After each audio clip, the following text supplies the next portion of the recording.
Hello friends, ఈరోజు హిందూ పేపర్లో వచ్చిన ఒక చిన్న పేరాన్ని తీసుకొని ఇంగ్లీష్ నుంచి తెలుగులోకి కన్వర్ట్ చేస్తాను. చూడండి, మీరు కూడా ఇలా కన్వర్ట్ చేసే డైలీ వీడియోస్ చూస్తుండండి, మంచి ఇంగ్లీష్ ఇంప్రూవ్ అవుతుంది. 11 people killed, 50 injured in bus collision in Tamil Nadu. అంటే బస్సు ఢీకొన్న సంఘటనలో తమిళనాడులో 11 మంది చనిపోయారు, 50 మంది గాయపడ్డారు అని దీని మీనింగ్. అదే వివరాల్లోకి వెళ్తే చూడండి, 11 persons were killed and 50 others were injured when 2 buses of the Tamil Nadu State Transport Corporation collided అంటే ఒకదానితో ఒకటి ఢీకొనడంతో అట్ తిరుపత్తూరు ఇన్ శివగంగా.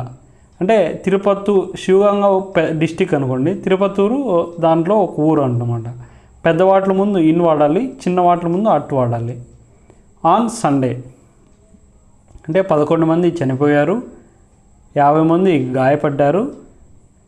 2 బస్సులు ఒకదానితో ఒకటి ఢీకొన్న సంఘటనలో తిరుపత్తూరులో శివగంగలోని తిరుపత్తూరు వద్ద ఆదివారం నాడు అని.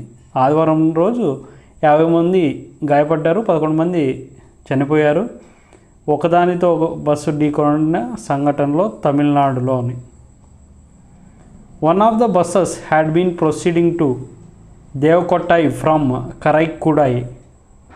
ప్రొసీడింగ్ టు అంటే వెళ్తూ ఉండడం అని వస్తుంది. And the other from Devakottai to Dindigul. 1++ plural సబ్జెక్టే వస్తుంది. బస్సుల్లో ఒకటి అని వస్తుంది. ఒక బస్సు ఏమో దేవకొట్టాయి నుంచి కరైకుడికి వెళ్తుంది అనమాట, ఇంకో బస్సు ఏమో దేవకొట్టాయి నుంచి దిండిగల్కి వెళ్తుంది. ఇది దీని meaning friends. Thank you friends.